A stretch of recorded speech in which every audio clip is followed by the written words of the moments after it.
Hello everyone, my name is Zenitsu and I'm back with another Digimon deck profile video. So today I'm going to be updating some older decks with a lot of new cards that are going to be coming out in BT04, and one of the old decks that I'm going to be taking a relook at is going to be the very infamous Rookie Rush deck. So what Rookie Rush is doing, if you don't know or unfamiliar with the deck, is basically you're just trying to optimize the efficiency on your cards, trying to play cards for as little of a play cost with as high of DP as you can, so that way you could try to abuse the memory system in your favor, so that way you could give the opponent as little resources while applying lots of pressure onto them at the same time.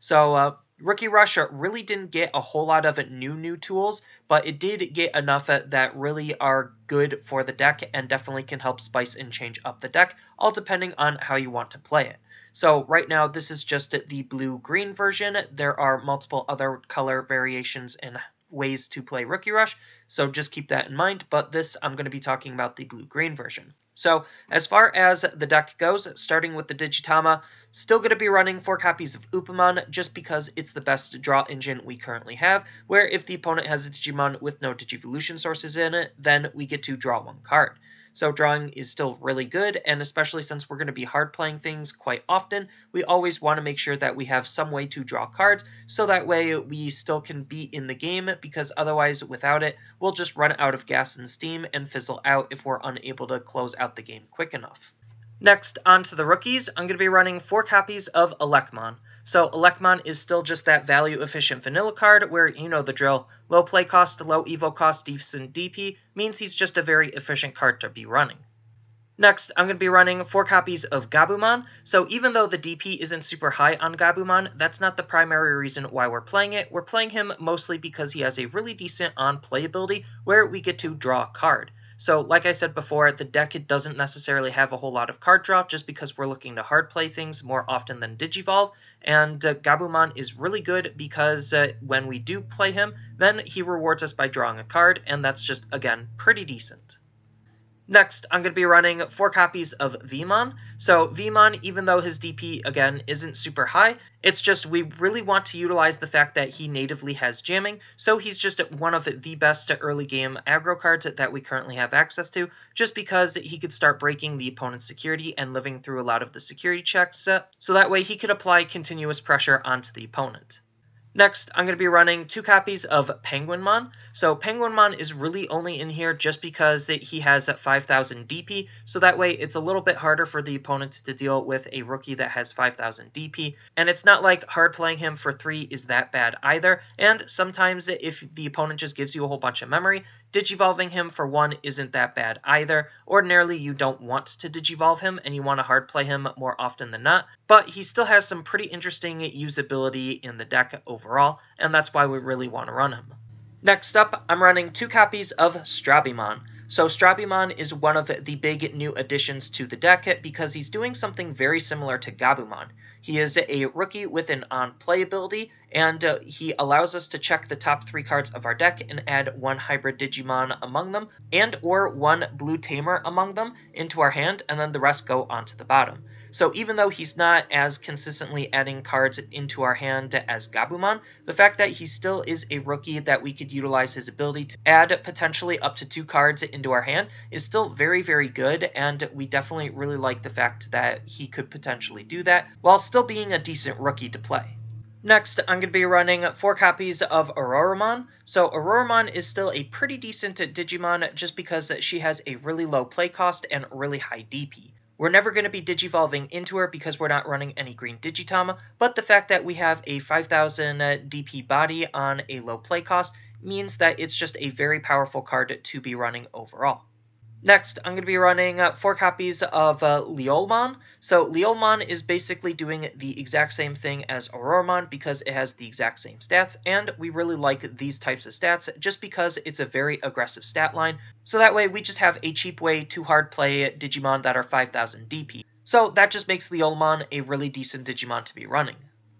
Next, onto the champions, I'm going to be running 2 copies of Gorillamon. So Gorillamon is still a pretty decent Digimon to be running in the deck just because he has a really low evo cost, so that means we could efficiently get up into him. And then on top of the fact that he has a really low evo cost, he also has some relatively high DP compared to a lot of other Digimon in his level, so that means that we could be very aggressive with the card. So just the fact that we could easily get up into him and be very aggressive means that he's just a really good card to be running for the deck. Next, I'm going to be running 4 copies of ExVeemon. So ExVeemon is still probably one of the most important cards in the whole deck, just because he has this really powerful when Digivolving ability, where we get to unsuspend one of our level 4 or lower Digimon. So this could target any color, and this could target any Digimon, even himself. So one of the best power plays is to swing with, let's just say, Veemon, and then use the fact that Veemon has jamming means he's going to live through the security check to Digivolve into ExVeemon to use his ability to stand himself up and get an extra swing in. And that's just really powerful. And this ability is just really important because it can basically grant us an extra attack, and we could utilize that extra attack to apply lots more pressure onto the opponent or help close out games, which makes, again, ExVeemon a really powerful card to be running for this style of deck.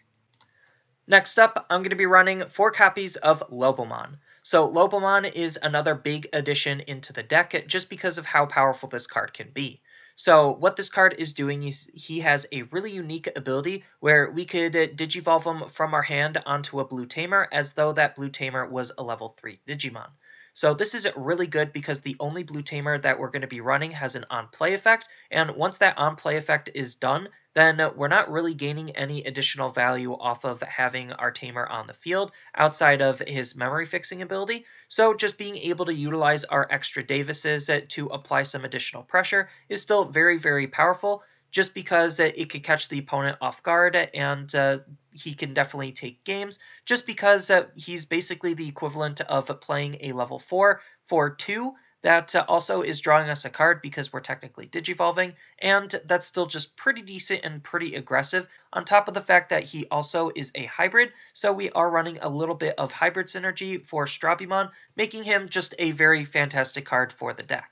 And then the last champion of the deck is going to be 2 copies of Vegiemon. So Vegiemon is a pretty decent Digimon because he's doing some very similar things to Gorillamon, where he has a really low evo cost and some really high DP compared to a lot of other Digimon in his level, except the big difference is that Vegiemon is green, and we are running fewer green rookies than we are blue rookies, but we also have a nice offset to running this card just because if we need to, we also could hard play it for 4 versus Gorillamon where we have to hard play it for 6, and it feels a lot better hard playing something with 6000 DP for 4 than it does for 6, and all of those elements just make it a very decent card for the deck.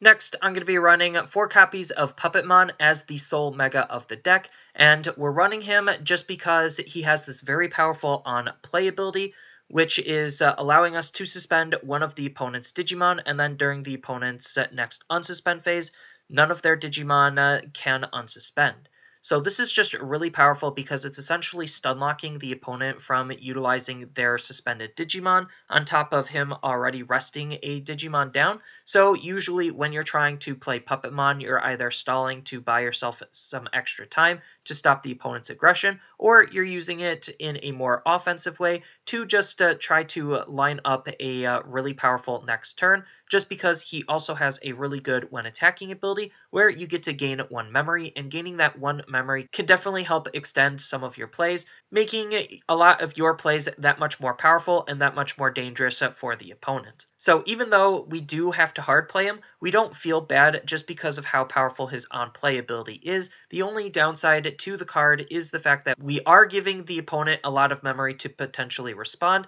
and he isn't exactly the highest DP mega, so those are the only 2 downsides, but outside of that, he's still just a very powerful card to be running, especially if you chain his effects together. Next, onto the options, I'm going to be running 4 copies of Hammerspark. So Hammerspark is still a very powerful option to be running just because it's a free way for us to gain 1 additional memory, and like I said before with Puppetmon, gaining that 1 additional memory can make our plays that much more powerful and make new play lines possible, thus why we definitely still want to run the card. And then on top of which, it still has a very powerful security ability of being able to gain 2 memory, which is effectively taking away 2 memory from the opponent. So ideally, we want to try to utilize this card to force end the opponent's turn by leaving them at 1, and then if Hammer Spark is checked in the security, then they lose 2 memory, putting it to our turn, and that's just really, really powerful, forcing them to just play around Hammer Spark in the security. And then the last option of the deck is going to be 2 copies of Needle Spray. So Needle Spray, for all intents and purposes, is basically a Flower Cannon, except it has the difference in security ability, where Flower Cannon rests everything that's not a blocker, and Needle Spray basically just rests one thing and adds this card to your hand. And I definitely prefer this card being added to our hand, so that way we could then use it again during a turn where we really need it. And then the last card of the deck is going to be the only tamer of the deck, and that's going to be 4 copies of Davis. So Davis is a really fantastic tamer for the deck because this card is doing a lot. So the first big thing is he is our memory fixing tamer. So if our memory is ever less than 3, then he'll just always hard set our memory to 3, which is really good because it makes a lot of our plays that much more efficient. And then on top of which, he also has a really good on-play ability, where we get to check the top 3 cards of our deck and add 1 blue and 1 green Digimon among them into our hand, and then the rest go to the bottom. So this is really good because we are playing a lot of blue and green cards, and ideally we'd like to add 2 cards to our hand, but sometimes adding 1 is still just very, very good. And then on top of all that, he even has the synergy that I mentioned with Lobomon, where if we have extra Davises sitting on the field after we drew cards off of their on-play ability, then we could utilize him to Digivolve into Lobomon and thus aggress onto the opponent that way. So Davis is still just doing quite a lot of work for this deck, and thanks to all of the new hybrid Digimon and hybrid cards, he can do even more work than he did before. So I went into the deck respecting a lot of the counterattack that people would probably be playing around with. So the 2 big counterattack cards are Shikuamon and Volcanic Dramon. So I tried to keep my cards as high of DP as I possibly could, so that way Volcanic Dramon can't effectively board clear us. And then on top of which, I added in some extra evolutions, taking out some options, so that way I could at least try to fight back against Shikuamon. So those were the big things in mind, and if you really wanted to put more options in, the easiest places you could put them in is probably by cutting the Vegiemons and the Gorillamons to put more options in for various other matchups. So speaking of some of those other tech options and tools that Rookie Rush has access to, you could think about adding in a 5th Digitama, and if I were to add a 5th Digitama, it would definitely be Veemon, just because this Veemon has a nice inheritable ability of whenever we attack with one of our jamming Digimon, then we get to draw 1 card. So we are playing around with a little bit of jammers, so it just allows us to get some extra card draw, and that's still pretty decent to be thinking about. Then, if we're really ever afraid of just not drawing enough cards, or depending on the matchup in, let's just say, a security control type deck, where they're just able to remove a lot of our cards, we could be playing something like Agumon Expert, just because he's basically a 1-card combo, where he has this very powerful on-play ability, where we get to return 1 Digimon who contains Agumon in its name from our trash to our hand. So basically, the whole idea is if we have 2 Agumon experts already seen, one of them's probably going to be in the trash, one of them's in our hand. We play 1, bring back the 1 from our trash, then swing with the 1 that's on the field, have it get deleted because it has low DP, and then we'll have the Agumon expert that the second one grabbed to play it again, to basically just recycle between the 2, so that way we always have something to play. And then on top of that, we also have some other really aggressive Digimon with the same type of stats as Aruraumon, where it's just a 2 to play, 2 to evo, 5000 DP, making it just a very aggressive Digimon to be playing around with. So we could add more of those in if we wanted to. So we got 1 in red and we got 1 in yellow, but if you wanted to, you could also think about utilizing the 2-1-4 stat, where it has a play cost of 2 evos for 1 and 4000 DP if you just want to vary a lot of the different Digimon you're running and different stat lines you're running. Then if you want to think about playing some ultimates, you could think about playing Beowulfmon, just because Beowulfmon naturally has jamming, so he's just going to always try to swing onto the opponent's security, and because he has jamming, he's going to live through all of those security checks unless he's deleted through like an option. But regardless, the fact that he just already has jamming is still very, very powerful and very, very relevant. And on top of that, he even has a really good ability where during the opponent's turn, while this Digimon's Digivolution source contains a hybrid or a blue tamer,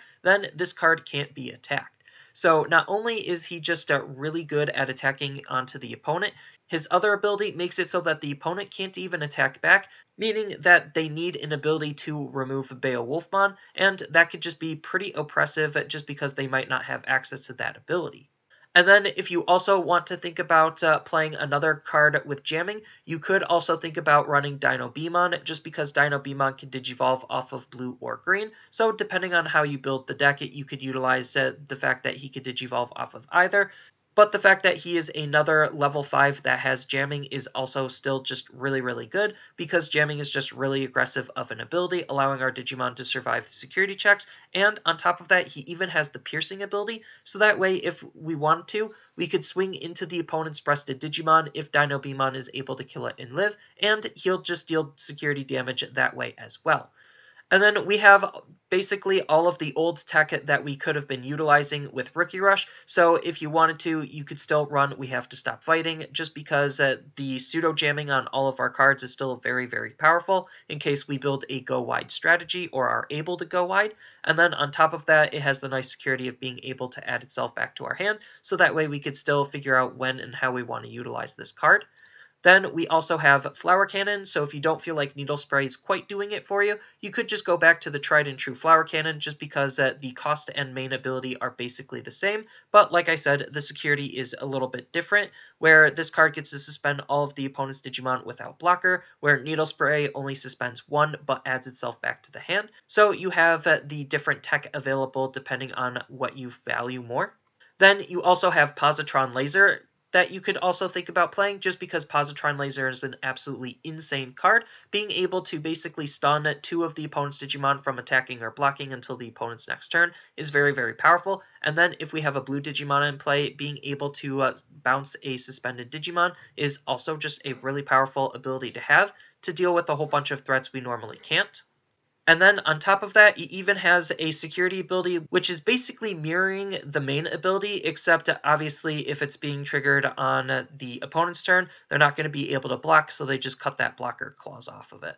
And then the last bit of new tech that you could think about running is Aqua Viper, just because Aqua Viper is, yes, very similar to Heat Viper, except this is a blue option where you get to bounce one of your Digimon to bounce up to 2 of the opponent's level 4 or lower Digimon. So this is really good just because it's a lot lower and a lot cheaper to play than Heat Viper, and it's bouncing the level 4s back to the opponent's hand. So obviously you're going to be trying to bounce the blockers, so that way you could aggress onto their security. So the fact that Davis puts us at 3, Aqua Viper costs 3 means it's just a very easy way to play Aqua Viper, and it also has a really nice security ability of being able to add itself back to our hand, so that way we could figure out when we need to utilize it to have it be the most effective and most efficient it possibly can be. But bouncing the Digimon back to our hand versus deleting it is definitely a lot more favorable for our style of deck, just because we could hard play it again to get another on-play ability off, or figure out what Digimon we want to bounce for various different reasons. But there's no one way to correctly build Rookie Rush, and Rookie Rush as a deck just has access to so many powerful tools and different tech that it's a very adaptable and customizable deck depending on the meta that we're facing or looking at. So that's all I really have for this video. As always, I'll have the deck list down in the description below, and feel free to tell me your thoughts down in the comment section below. And don't forget to like, share, and subscribe for more content, and I'll see you in the next video.